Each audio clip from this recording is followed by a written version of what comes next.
He's really asleep. I don't think we're being good co-hosts right now. Can you get a shot?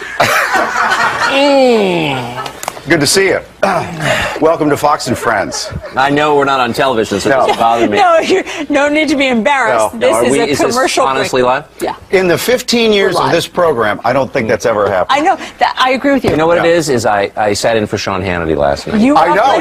It went late, and all of a sudden I was sitting there, and I just was having these happy thoughts, and I just dozed off. You and I sure heard did. one of our evil cameramen cackling in the background. I know which one of you it is. I think this we is took pictures of it. Is this honestly on TV? We're on television. We're actually live, This is yeah. help. I'm just going to roll with it. And Do you get any sense that they're calling themselves anti-fascists, ironically? Here you have people dressed in costume committing violence against people whose politics they disagree with, and they're anti-fascists. I mean, are they serious when they say that? You're a pretty articulate person with a precise command of the language, and presumably in an article this long you could explain exactly what that action, what form it would take. And in this case you said it takes flipping cars over. And my point is, someone paid for those cars. Like, those aren't your cars. And to destroy other people's property to make your political point isn't really a valid path, is it? Most people just go ahead and vote or like buy a T-shirt. Is this legal? Can you run around casting spells on? Are you allowed to cast spells on people? Is there any kind of federal regulation of this?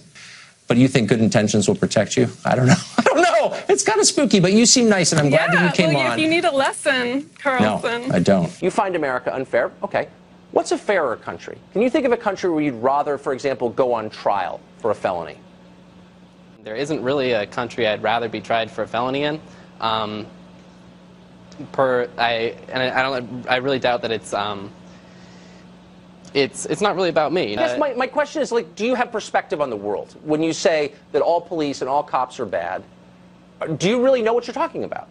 It ever occurs to you that you're maybe doing the bidding of business when you advocate for low-skilled workers to come here? Why do you think people support a lot of low-skilled labor in this country? Because it lowers wages. It lowers their labor costs. It makes them more money. Do you realize that you're part of that? It would be absurd to suggest that we're pro-corporate or we're somehow helping corporations. Fry like bacon, pigs in a blanket. Fry like bacon, pigs in a blanket. Fry like bacon. Right? So if I were to go to a rally and people said, I'm just pulling this out of thin air, pigs in a blanket, fry like bacon, about police officers, advocating the killing of cops. I mean, you would say that's unacceptable. That should not be allowed. Is that what you're saying? I'm saying if student group wants to have a discussion about police brutality or racism. If they were to use that phrase, pigs in a blanket, fry like bacon. I'm not interested in a phrase. I'm not going to debate you over this phrase should be allowed or not. Because you have no principles. That's why. Because all the things you've been saying for the last 11 minutes are totally untrue. And I came here because I expected, Around 128 million people voted overall in this election.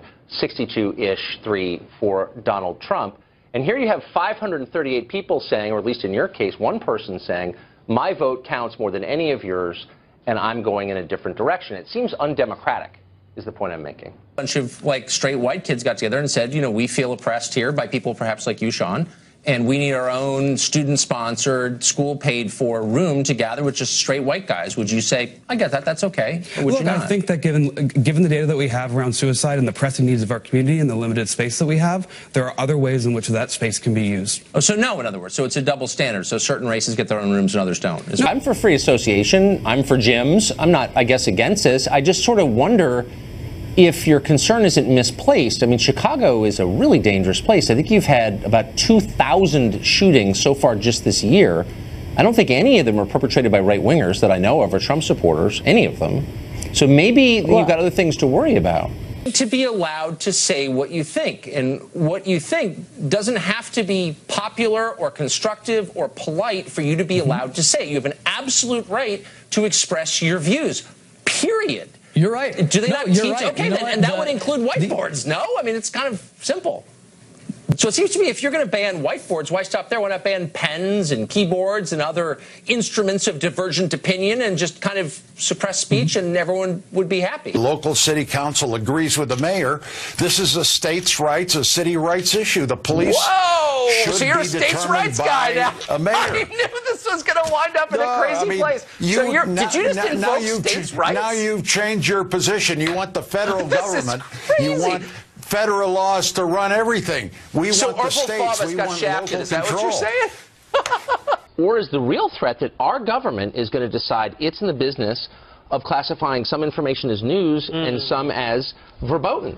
We're going to take steps in the Congress to filter out fake. Are you joking? Yeah. This is a direct threat to the First Amendment. I'm not defending inaccurate material online. There's a lot of it, but I'm an adult and I can tell the difference, or I think I can, or in any case, I don't want some politician deciding they're going to filter my news because they think some of it's fake. I mean, whoa, bells are going off. Absolutely. Accusing me of being a hoax, are you? I'm saying that your name is fake and this company is fake and that the claims you've made on your website are false. Well, let me just say a couple things. One, having a great-grandparent who may or may not have been Native American is not a qualification. Being 1/32nd some racial group is not a qualification. Okay, it's an accident of history. It's something over which you had no control and for which in a just society you would not be rewarded. And so this is an amusing story. Obviously her campaign's blowing up over this. She's lying. Her remark about, all Indians have high cheekbones. You know, I also like feathers. I mean, it's so offensive and dumb. But leaving that aside, it provide a window into a system that is fundamentally corrupt, that rewards people based on their DNA, which is inherently unfair. It was unfair when it happened under segregation, and it's unfair now. Indeed, it's indefensible. And that's why she doesn't want to talk about this, because she did gain material advantage by lying about her ethnic background. And no one should gain advantage because of his ethnic background, period. Harvard has been awards at the University of Pennsylvania, at the University of Michigan, at the University of Houston. To question this woman on her qualifications is going to be something that does appeal to folks like you, voters like you, bow tie and white boys, but at the end of the day, it is going to backfire against. With that being said, when it comes to running the Democratic Party, when it comes to winning this election, which is likely we're going to do in 8 days, I trust nobody more than Donna Brazile to get the job done. Well, I'm sure she gets the job done all right. Look, she got the one nominated she wanted, and she's ahead in the polls. The question is, how did they get there? Richard, good to see you. Can you name a single example where a speaker has been physically prevented from speaking by conservative students?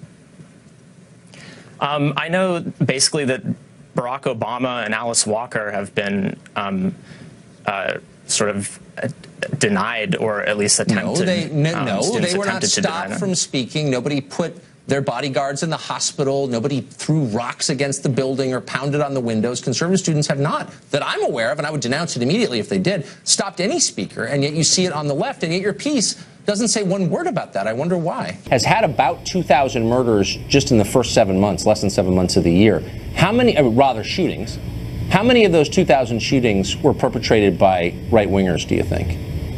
Again, you can look at the Chicago Police Department. They do collect information, but we're more interested in the hate crimes that have been occurring to people like myself. Okay, right. But I mean, when people are shooting 2,000 people, okay, shot, and I don't think any of them were bias crimes against people like you, as you just put it. I don't think any of those were Trump supporters pulling the trigger. Do you know otherwise? Carlson, if you don't know, then I'm not going to sit here and give you statistics, but I will tell you that the stories that are making me afraid and fearful is the answer. when I But they don't think it's a good deal. Tucker, are you going to let me finish the mic? Well, one of the reasons I'm so passionate about they don't seem to think it's a good deal. That's why you're trying to force them to do it, right? Am I missing something? I just trying to get a straight answer from you. You're trying to force them to do something they don't want to do. You're telling them it's a good deal, but they don't believe it's a good deal. Oh, there's certainly been a lot of very bad rhetoric and very bad attacks on it, rather than give it its fair shake. Are you going to blame right-wing talk radio? Not true. Actually, no, it's not. There haven't been 100 Americans killed in the last 8 years, 350 wounded from right-wing extremists in the United States. That's not true. And if you claim it is, I'd ask you to cite your source. The FBI. So according to the FBI, the FBI data indicates that there have been more acts of terrorism committed by right-wing extremists and white supremacists. In addition to that, last year, Duke University... In the last 8 years, there have been 100 or more than 100 people killed by white supremacists and more than 350 wounded by white supremacists in America. That's not true. Especially as a college student, and I think you're still a college student. I'm a graduate student, and I actually teach. You're a graduate student, you teach, then you're in a world that was created specifically to protect people who have non-mainstream opinions. But that space does not protect everybody. Let's be clear about that. Apparently it doesn't. It doesn't protect people you disagree with. Does it protect people who advocate killing cops? Do you think that will go well? If someone wanted to go and speak on a college campus, First of all, a tour that said that talked the time. Really? I really want to know. I really want to know where there's anybody. Have you been to a Black Lives Matter protest? We support their efforts to really get the truth out there. And in the case of the current client that we have right now, that client is very interested in releasing the Roswell papers. I don't know it. Really? So you're pretty supportive of Peyton Manning, are you? Extremely, yeah.